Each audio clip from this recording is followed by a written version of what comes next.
Mario dan Sen saling tuduh di sidang AG, anak Rafael bungkam. Dua terdakwa penganiayaan David Ozora, Mario Dandi, dan Sen jadi saksi untuk terdakwa AG 15 tahun. Sidang digelar secara tertutup di Pengadilan Negeri Jakarta Selatan Selasa 4 April 2023. Mario dan Sen memperhatikan sikap berbeda ketika keluar dari ruang sidang. Mario dan Sen merupakan dua dari 19 saksi yang dihadirkan pihak jaksa penuntut umum dalam perkara penganiayaan atas terdakwa AG. Sementara 5 saksi lainnya telah diperiksa kemarin Senin 3 April 2023. Dalam perkara penganiayaan ini, AG telah didakwa dengan dakwa primair pasal penganiayaan terencana dalam Kitab Undang-Undang Hukum Pidana. Dari jeratan pasal tersebut, AG terancam hukuman 7 tahun penjara jika dakwaan jaksa terbukti. Kemudian dalam dakwaan kedua, jaksa menjerat AG dengan pasal 355 ayat 1 junto pasal 55 ayat ke-1 ke-1 KUHP subsider pasal 353 ayat kedua KUHP junto pasal 56 kedua KUHP.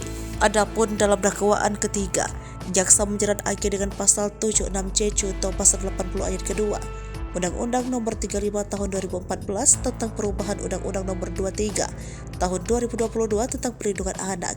Dihampiri sejumlah awak media, tak ada kalimat yang terucap dari mulut Mario Dandi.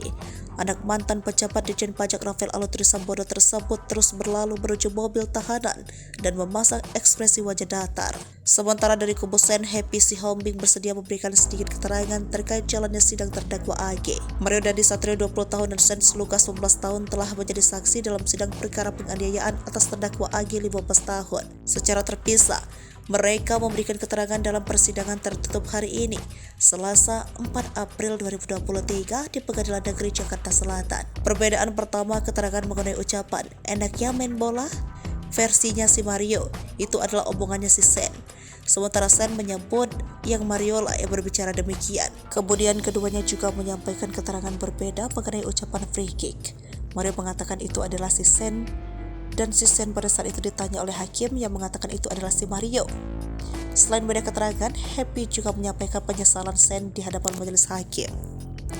Penyesalan itu tercermin dari upaya kliennya menghentikan perbuatan Mario Dandi saat peristiwa penganiayaan David Ozora 17 tahun, bahwa air mata sempat mengalir di wajah Sen saat mengungkapkan penyesalan di persidangan.